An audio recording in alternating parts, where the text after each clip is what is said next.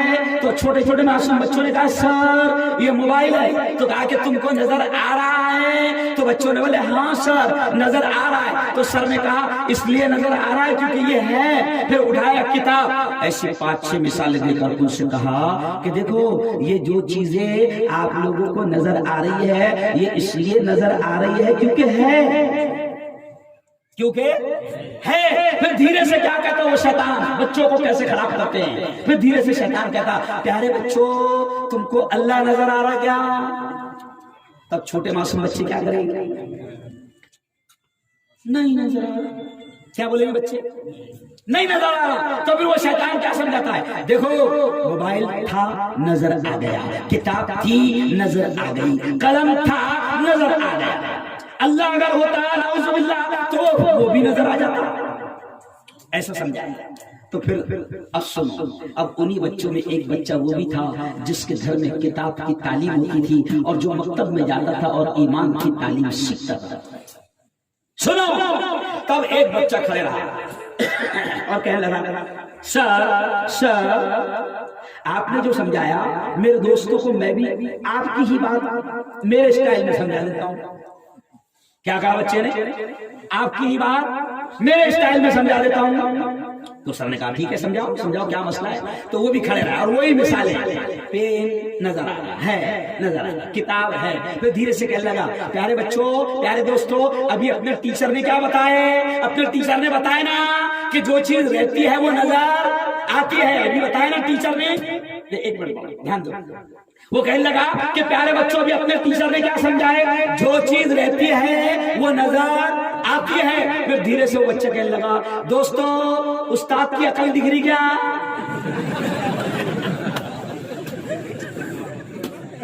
تو بچوں نے کیا بولے؟ نہیں دکھ رہی. تو بولے ہوتی تو نظر. ارے بولے تو یہ جواب کون دے گا؟ جو مولانا فرقان کے پاس جائے گا پڑھے گا اس کو پڑھایا جائے گا لا الہ الا اللہ محمد. تو یہ کیوں سمجھا رہا ہوں کہ اپنے گاؤں میں جو چھوٹا سا مسجد میں مکتب چلتا اس کو معمولی مسجد, یہ آپ کے بچوں کی آپ کے نسل کی بنیاد ہے. یہاں پر اس کا دین صحیح ہوگا انشاءاللہ, یہاں پر اس کا ایمان صحیح ہوگا. پھر وہ دنیا کے کسی کرسچن اسکول اور کالج میں بھی جائے گا تو انشاءاللہ اس کے ایمان کو کوئی ڈگمگا نہیں پائے گا. سمجھ رہے ہو؟ آؤ اب ایک اور بات کہتے ہوئے اب اپنی بات کو آگے بڑھاتا ہوں. یارو حالات